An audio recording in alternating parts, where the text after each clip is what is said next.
Hey guys, and welcome back to Mad About Skin. Today marks 2 years since I last used retinol. Once like the core non-negotiable skincare ingredient, retinol has been on a bit of a downward spiral over the past 24 months, with lots of people increasingly sharing their experience online, how they've ditched the retinol and moved to other alternatives. This is definitely something that I did, and honestly, I've never looked back. So to kind of celebrate that 2-year anniversary, I want to share with you what exactly happened when I switched from retinol to retinal and what I learned as part of that process.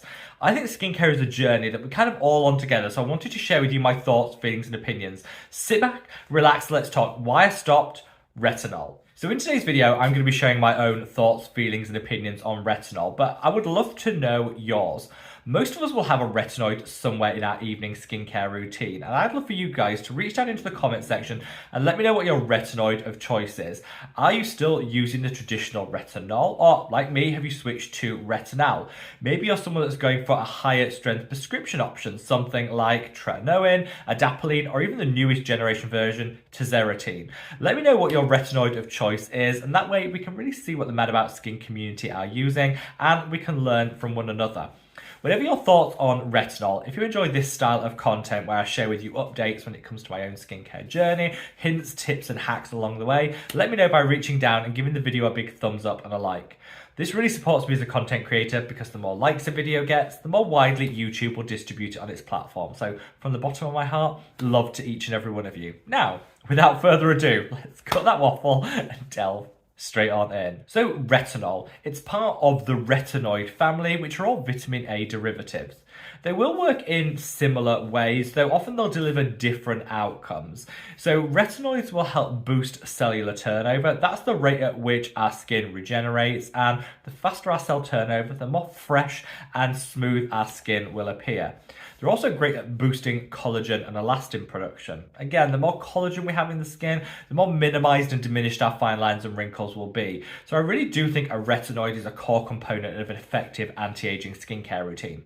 But there are so many different versions to choose from. Until about 2 years ago, retinol was the over-the-counter standard. Most brands formulated with it, and it was really difficult to find anything other than retinol without a prescription. All that changed when retinal entered the conversation. Now, that's actually the dominant retinoid of choice that most people are reaching for over the counter, and I love that. Retinal, with an A, is actually clinically proven to be more effective than retinol, as it goes through fewer conversions to get to the retinoic acid our skin needs to deliver all that benefit. Fewer conversions means it loses less of its potency when compared to retinol, with an O. Also, studies show that it's actually better tolerated on most people's skin, so retinal will give you greater results, fewer side effects, which to me is win-win-win, ding, ding, ding. It's on the back of studies like these that people really started to make the switch in droves. That's something I did 2 years ago, and as I said, I've never looked back. With retinal, I definitely feel I get those enhanced results. My skin tolerates it so much better, and I'm so glad to hear that a lot of other people are making the switch too. However, I do think there are a couple of things I've kind of learned along the way by making that switch. And that's really what I want to share in today's video. So if you're still using retinol, you might be encouraged to make the switch yourself.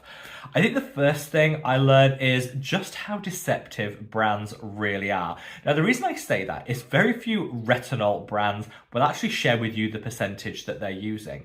I don't know why this is the case, but if you look at some of the big name brands such as Olay, you might look at Rock, some of the big retinol market shareholders, they'll never tell you what percentage they're actually using. And this is really a shame.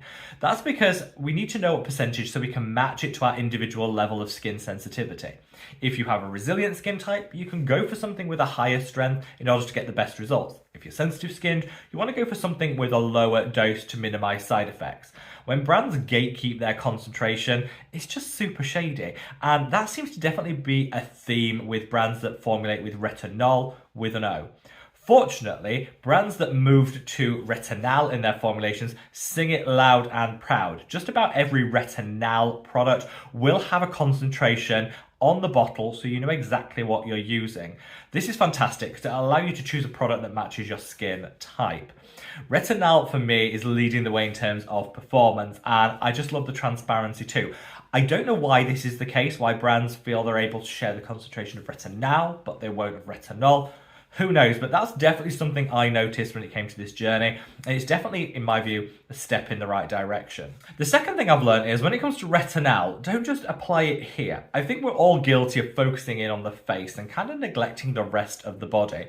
Take your retinoid onto the neck, onto the chest. In fact, I would recommend people take it head to toe for the very best results. Now, this isn't always that easy because a lot of retinoid products do come with a slightly higher price point, and you don't want to waste product by using it all over the body, which is why we tend to just focus on the face. However, I wanted to make this super easy for everyone, so I actually created a product as part of my own skincare line. This is an ultimate anti-aging oil. This is a mid-strength retinal in an oil base, and I would encourage everyone to use this as like a booster, to add a couple of drops of this into your favorite body moisturizer, then you can apply it head to foot. You won't go through gallons of product to get that full body experience, and just use a couple of drops of this to kind of boost, to transform your standard body moisturizer into an anti-aging one without having to have an extra step. Now, you can absolutely use this neat on the face as just a facial oil with that retinal benefit, or like I say, you can mix it into your moisturizer for that perfect application. It's really up to you, but I wanted to create a product that you could almost use as a booster to make sure we're getting that head to foot retinoid application without missing any areas.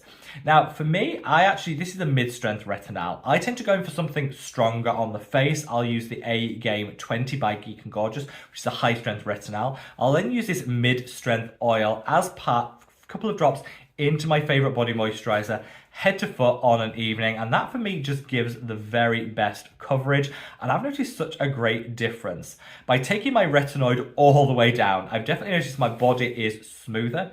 I've got some firmness and elasticity back, which is great, and some of the discoloration that I got, particularly around like the elbows and stuff, is so much better than it was. So yeah, top tip from me, don't just focus your retinoid on this part of the body, take it head to foot, and hopefully I've created a product that will help make that possible. Just to help you in terms of your wallet alongside your application, I've actually offered a discount code down in the description box below, which gets 25% off this product. It's already super affordable, but with 25% off, that's just my way of helping you guys, take your retinoid game to the next level. Now, third and finally, I learned that whilst retinoids are fantastic, they're not the one and done style ingredient that some people made them out to be. I feel when retinol was at its peak popularity, people were proclaiming it to be like the only anti-aging ingredient you need. That one that was going to give you every single benefit you could possibly want for your skin.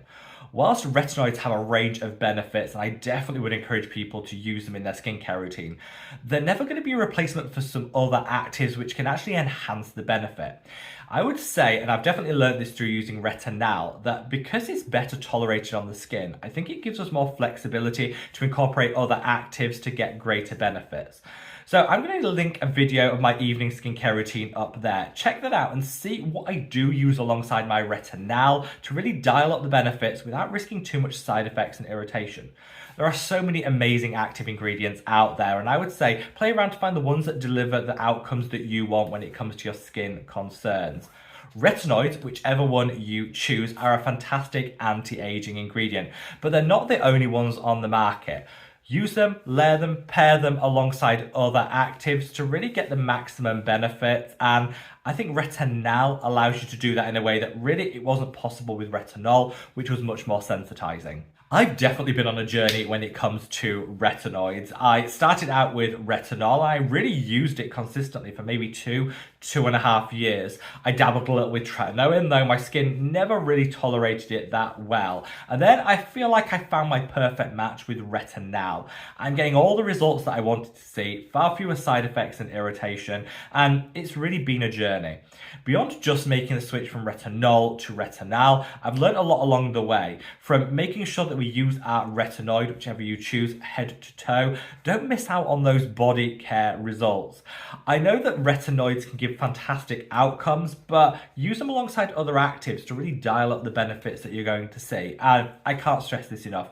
Know your strength. Know what the brand is actually offering in terms of concentration so you can choose the right product for your individual skin's needs.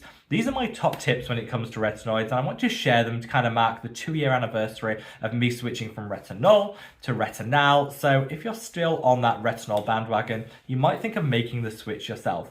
If you've got any comments or questions whatsoever, sound off in the comment section below, wherever you are in the world, guys. Stay safe, stay well, and love your skin. Take care.